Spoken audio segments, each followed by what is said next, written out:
Hello everyone. I Assistant Professor V Shete from Department of Microbiology, KJ Sumaya College.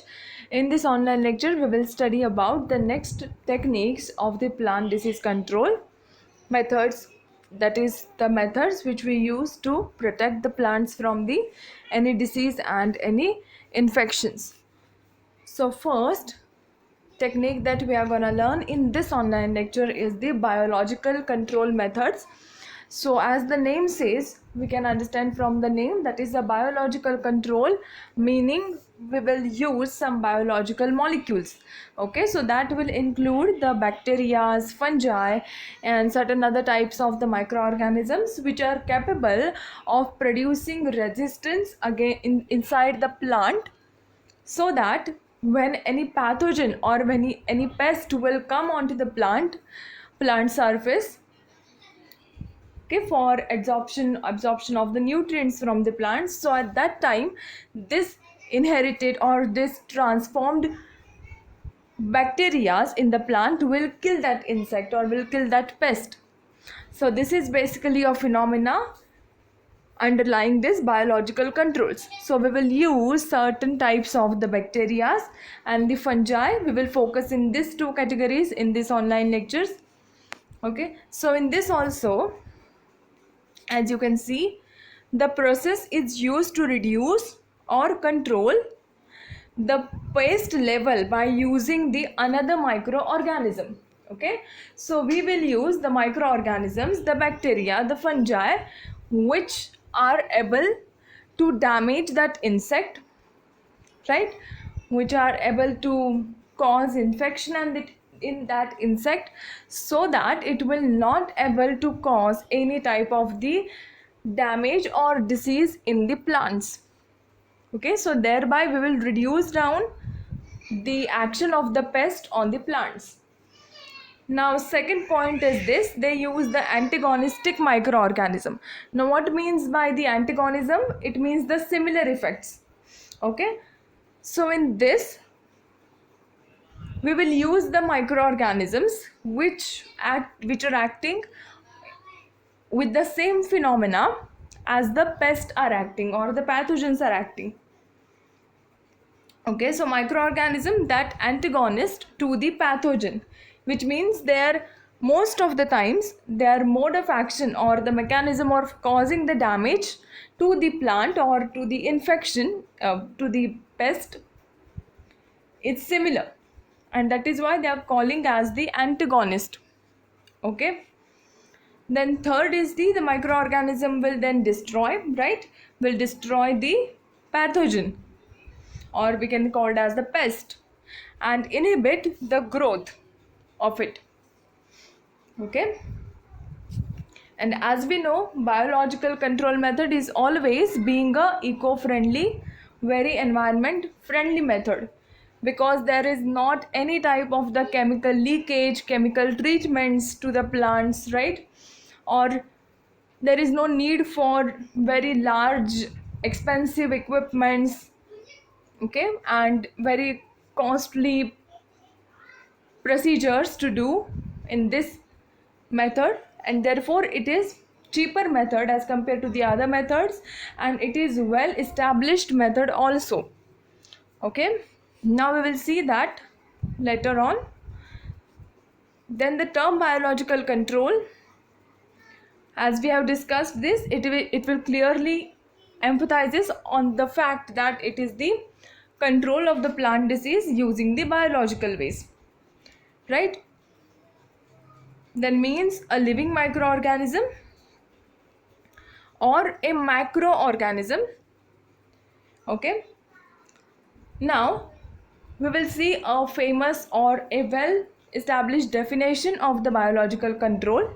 So according to the Garrett, okay, the biological control can be defined as any condition or any practice whereby survival or the activity of that pathogen is reduced down through the agency of any other living organism except man. Okay, we are talking about micro and macro organisms, not a man. okay, not humans, with the result that there is the reduction in the incidence of the diseases caused by the pathogen, right?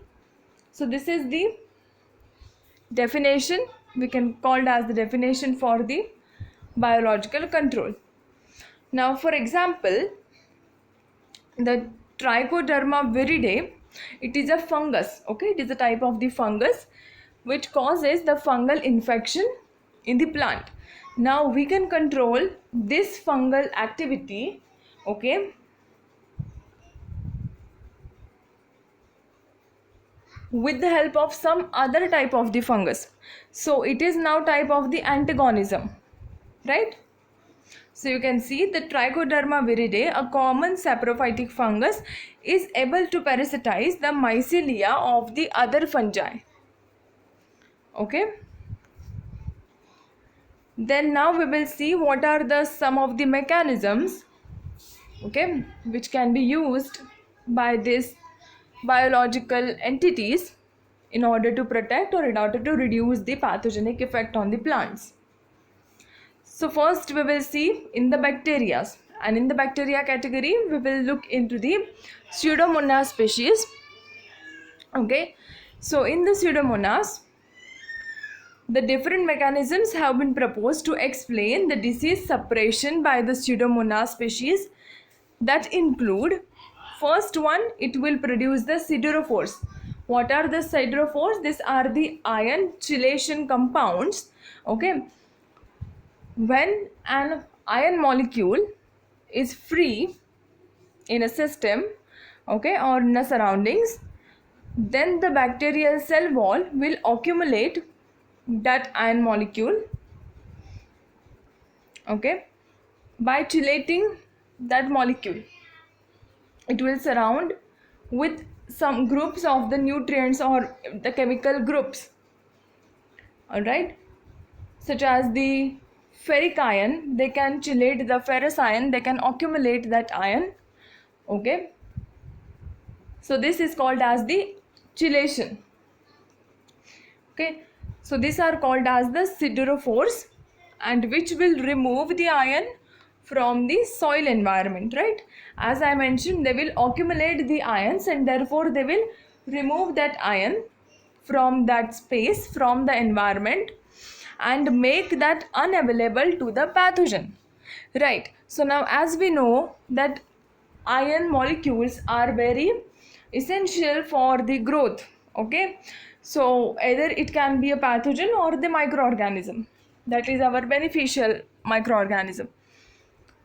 So now with the pseudomonas, that the beneficial bacteria we can call it in this case, right, that we are incorporating for the reducing the effect of this infection or the pathogen, okay. So now the first mechanism, what it can do, it can chelate the ion molecules present in the environment, it can accumulate that ion molecules. And as we can say, we can understand that if a particular molecule is getting accumulated, then it will be not available for the other or the next species, right? And therefore it will make that ion molecule unavailable for the pathogenic species, and thereby there will be no growth, or there will be any very reduced type of the activities. Then second is the antibiosis. What is the antibiosis? That is, the pseudomonas can also produce the antibiotics, right? The chemicals which can inhibit or which can kill the pathogen, that is called as the antibiosis. And as we know, many of the bacteria, most bacterial group can produce these antibiotics, right? We do extract the antibiotics from the bacteria, okay. Then third, induction of the resistance, okay. So we have discussed in the last online lecture, we have studied the resistant plant, how to produce the resistant, okay, plant be resistant against any pathogen, right? There we have studied the BT crop. Okay, the BT crop production of the plants. There we made the plant resistant, right, with incorporation of the BT genes. And therefore, similarly, we can make the plant resistant with the incorporating this pseudomonas species. Then it will be resistant for that fungal or any pathogenic activity of the pest. Why? Because now plant is containing pseudomonas with it, which is able to defend against that infection or against that activity of the pathogen, right? Then fourth one is the competitive root colonization. So this is again a very interesting mechanism which bacteria do apply. Okay, so as we can say, the competitive route means there will be the competition in which manner? Competition for nutrients, availability of the nutrients.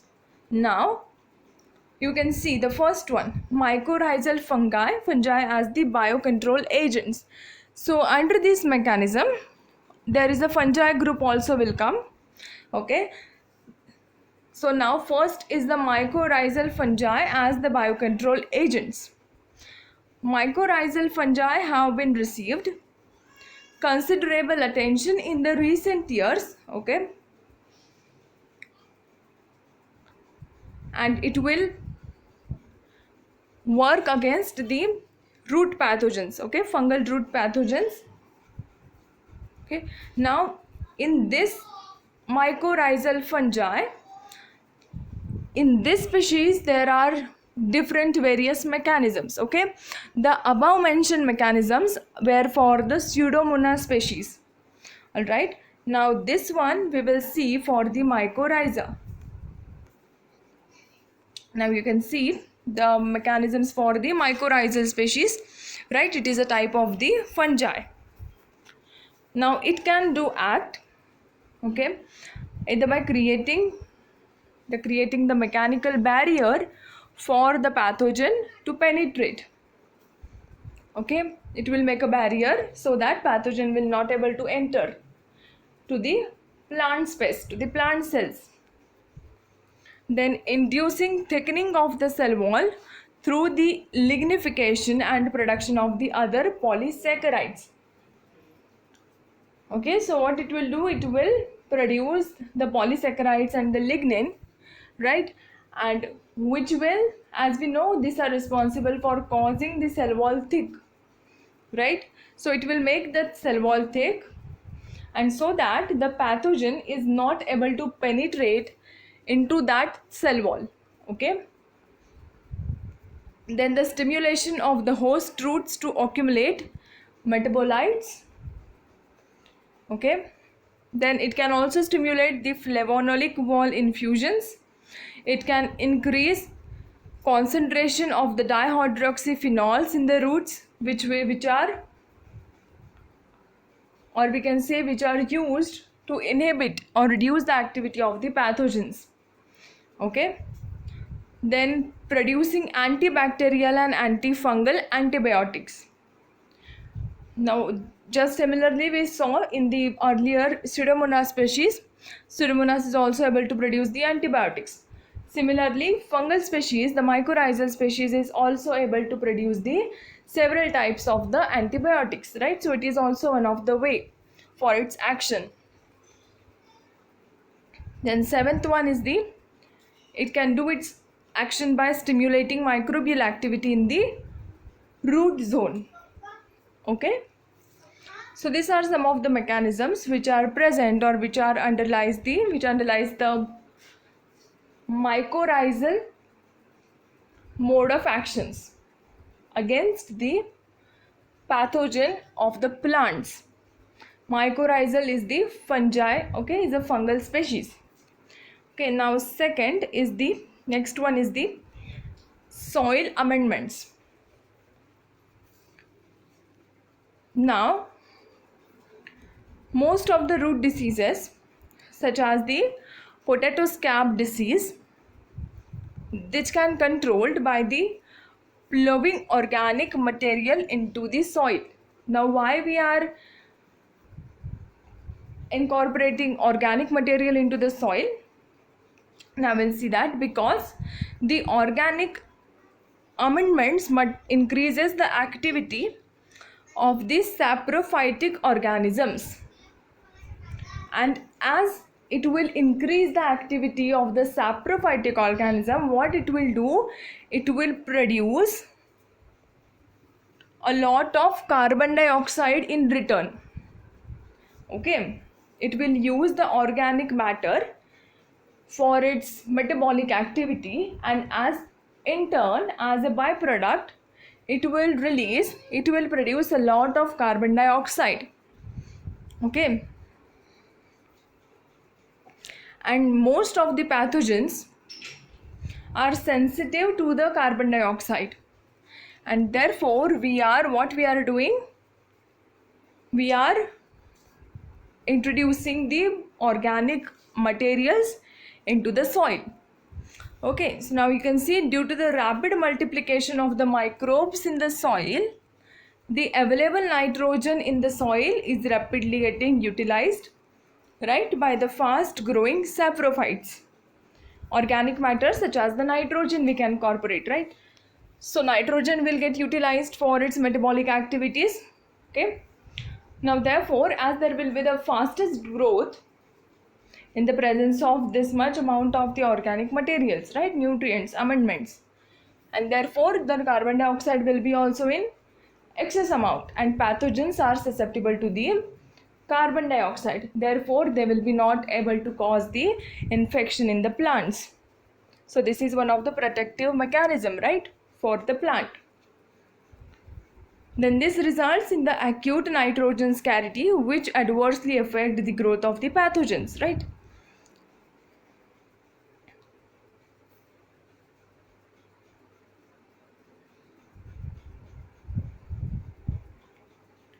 Then the next one mechanism, okay, so first we have studied the pseudomonas mechanisms, right, that is the bacterial mechanisms. Then after the bacteria in the pseudomonas, then we studied the mycorrhiza, right, the mycorrhizal mechanism. Then we studied this organic incorporation, organic amendments in the soil, and now we are studying the hyperparasitism. Okay, now what is the hyperparasitism?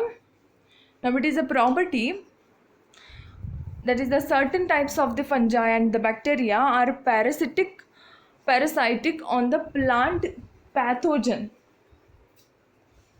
Okay, which means this is the basic of this study, right, that certain types of the bacteria and the fungi will kill or will able to inhibit the plant pathogens. Okay, therefore that is called as the parasitism. Okay, they are acting as the parasites to them, right?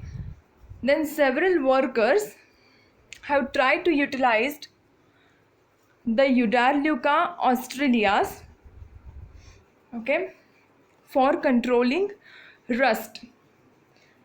Rust is a disease, okay, of the plant. Then many fungi are known to parasitize phytopathogenic nematodes. Okay, in the 1933, the scientists reported a Protomycopsis chytridiale which attacks the Heteroda scatiti. So they have reported that the fungi, okay, that is the Protomycopsis, it is parasitic against the Heterodera species. Okay, so these are the several examples, okay, which proves that this mechanisms has been applied and has been observed successfully. Okay, then this is the hyperparasitism, which means there are the bacteria and there are the fungi, okay, which have the ability to act as an parasite, okay, against the plant pathogens. The next one is the bacteriophages. Okay, so as we know, the bacteriophages, right, these are the bacteria who gets damaged by the viruses. Okay, so these are called as the bacteriophages. Bacteriophage is a type of the virus that will infect the bacteria, right? Phage means virus, so the virus infecting the bacteria are called as the bacteriophages. Okay, now we can use this molecules also in order to prevent the plant diseases or reduce the plant infections. Okay, then the evidence of this one is the transmissible lytic principle they have used, okay, or they have observed that which was acted on the Shiga bacillus, okay, showing that the bacteria have their infective diseases too. A number of phages have now been discovered for many phytopathogenic bacteria.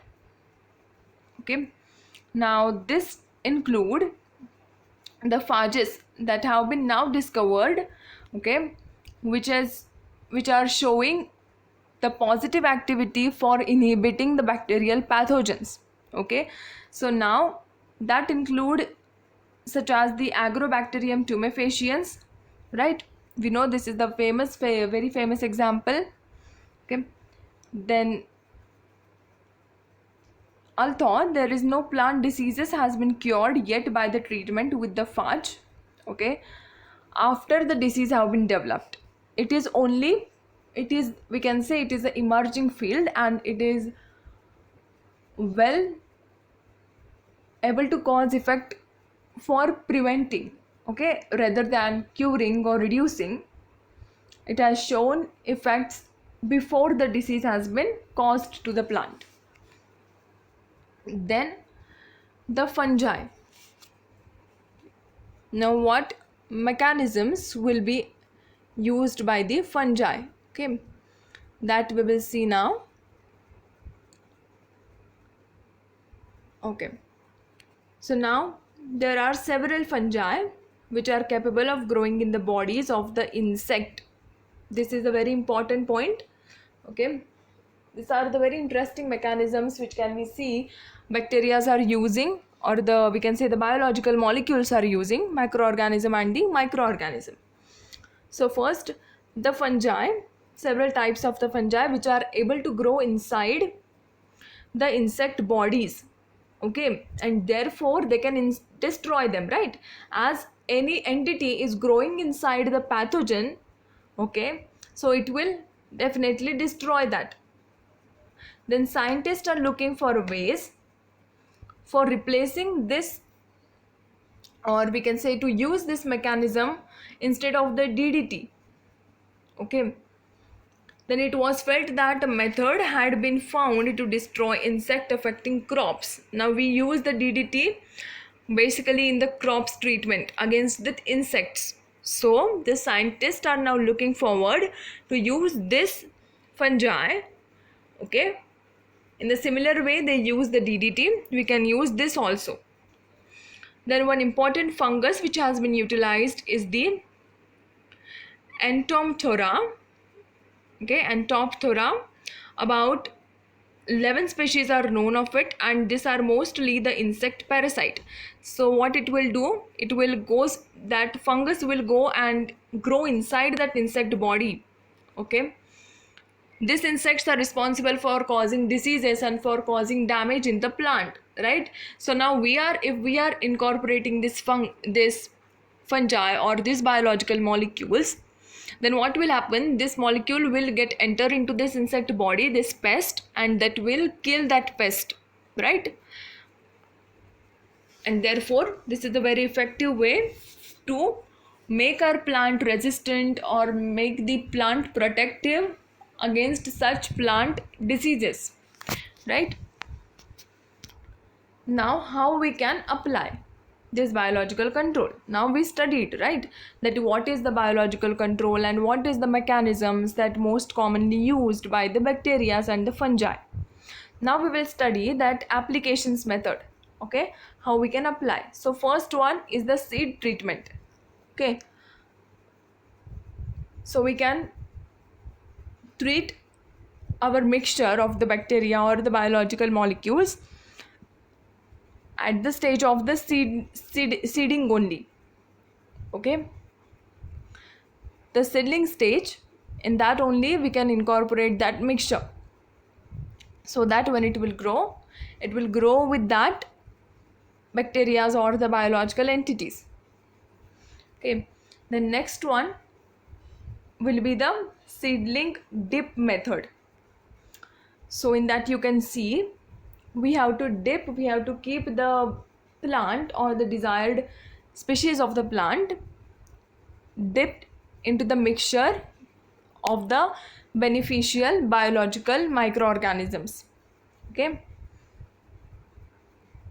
This is the another way of applying them. Then next one, this is the most common, that is the soil drenching, okay. We have to drench, we have to spray that soil with that mixture so that the bacteria can get, or the biological microorganism can get entered into that soil and they will play their role there, okay. Then we can see this is much applicable in case of that organic matter or the organic amendment incorporation, right, because that is playing role in the soil only, that bacteria. Then foliar spray, this is the most common, we can spray them, okay. But for doing this we have to, the human which are the or the persons allotted with for this work, they have to be careful, right, because they may get pathogenic on the humans. They are not pathogenic on plants, but this is not the similar case in the humans, right? So the persons who are doing this job should be protected. Now what will be the requirement for the successful biocontrol agents? What are the requirement, or what properties should be present in such biological agents that we can use them for preventing or for treating the plants against the plant diseases, okay. So now they should be able to compete and persist, right, they should be able to compete with the existing pathogen, so that only they will exceed, right, they will succeed against that pathogen. So foremost step is what? They should able to compete with them. Then they should able to colonize and proliferate, right. The ones they will compete, they have to then colonize, they have to grow, right, using that nutrients.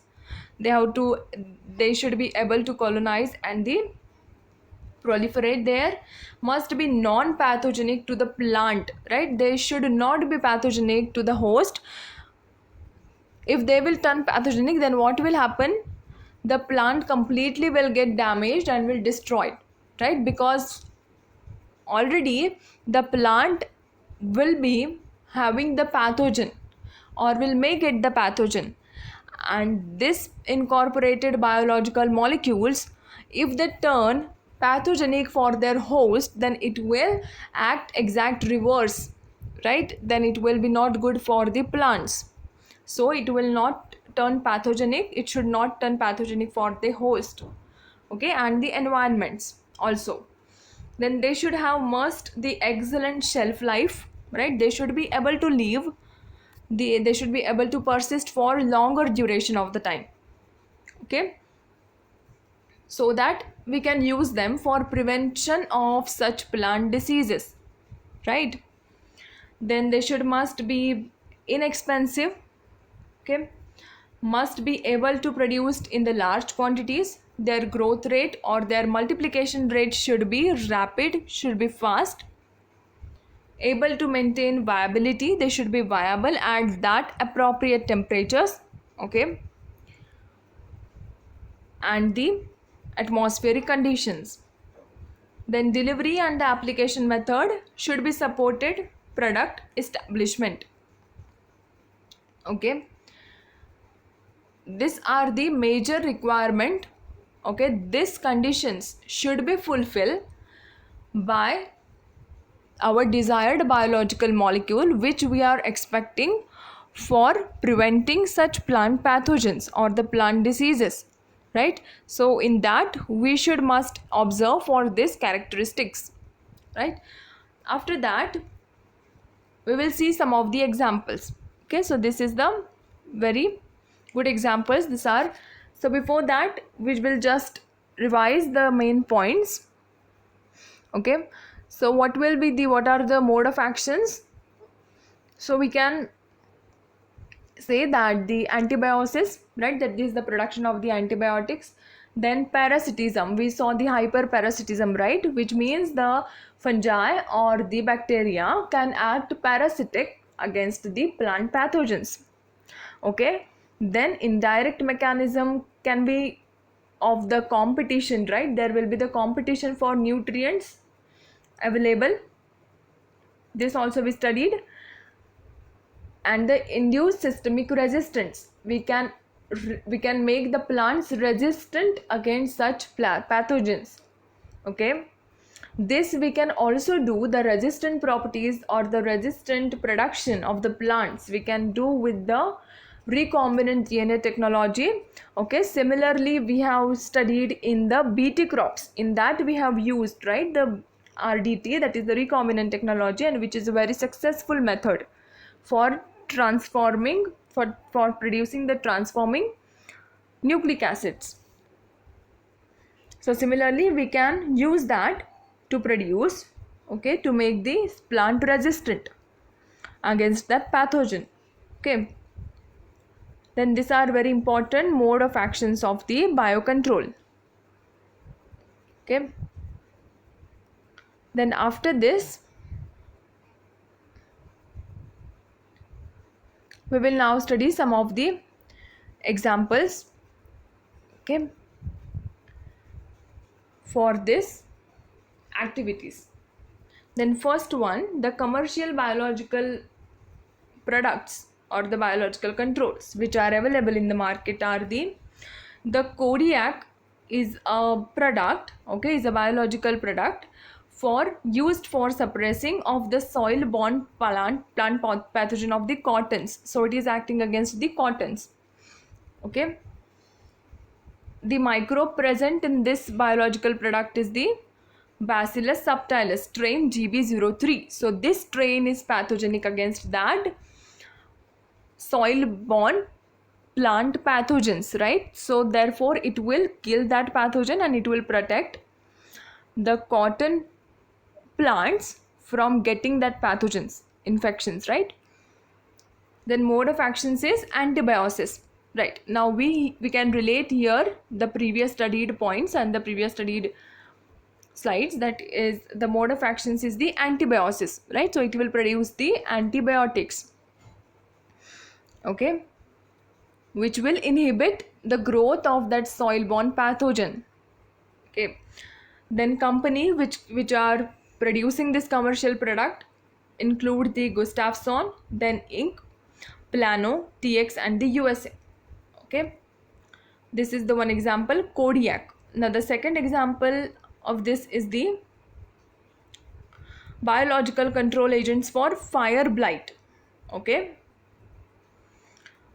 now we can use against this disease, the first is this pseudomonas fluorescens strain, okay, which were first isolated from the pear in the California.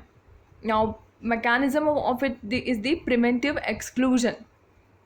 Okay, primitive exclusion, it will exclude that pathogen from the system. Okay, either for this they can make the cell wall less permeable or they can compete for the nutrients, right? Then they are used to reduce the frost injury and the russet of the fruits. Okay. Then second, the pentoi vegans strain, which was isolated from apple. Okay, apple in the Michigan by Carol Ishimaru.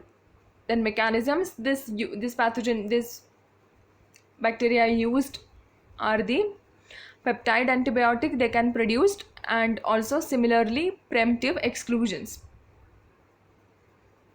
Okay, it is also has been registered, but it has not yet commercialized used for the control of the blights.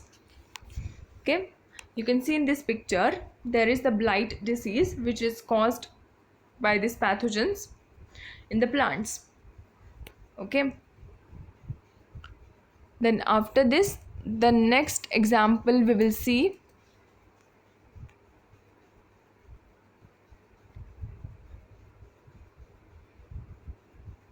Okay,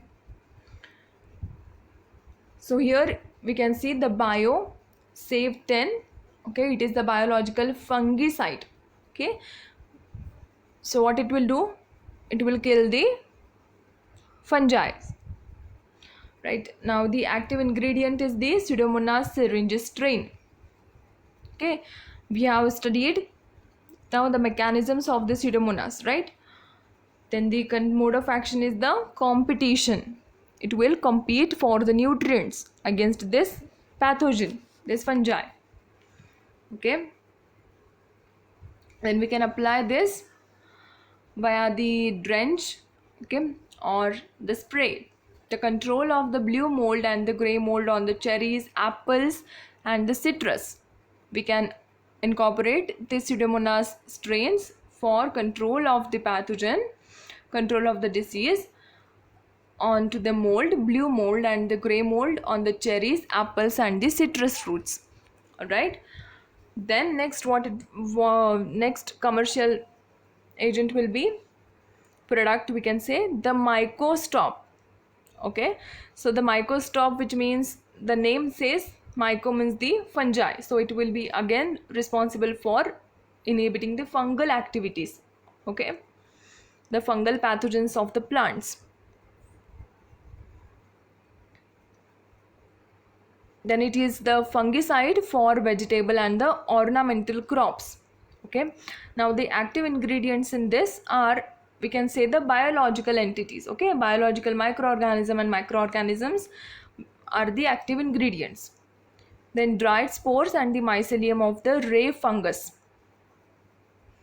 Okay, of the Streptomyces graecoviridis.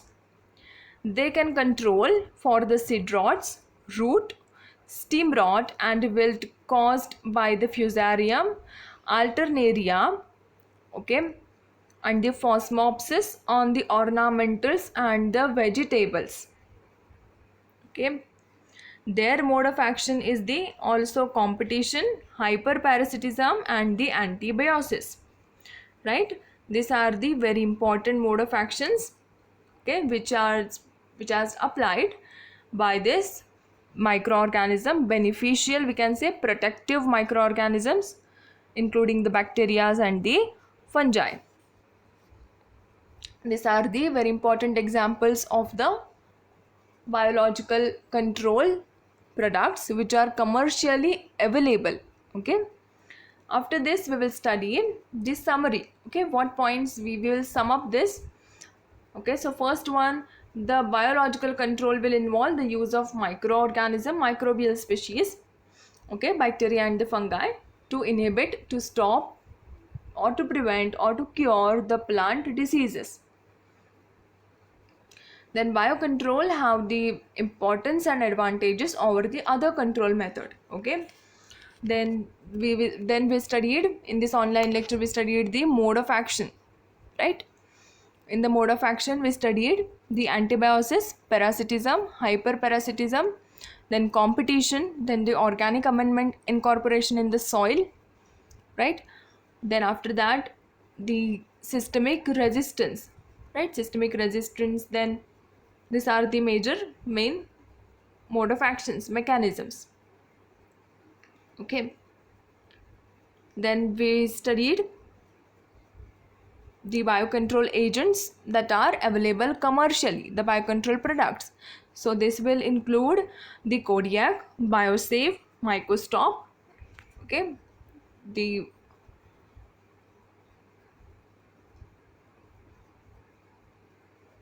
yes, so we also studied this two biological control agents, right?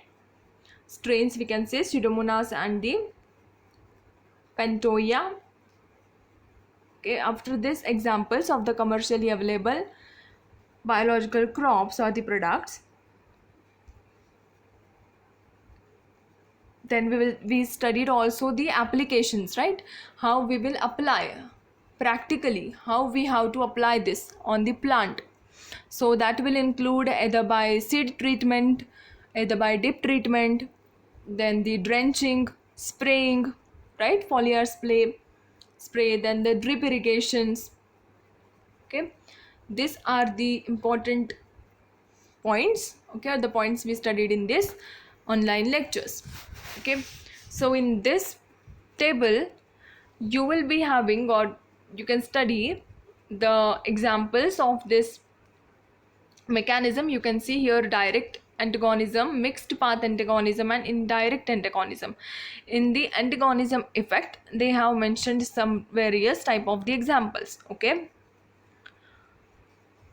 you can see the examples such as the Pasturia penetrans, Trichoderma virens.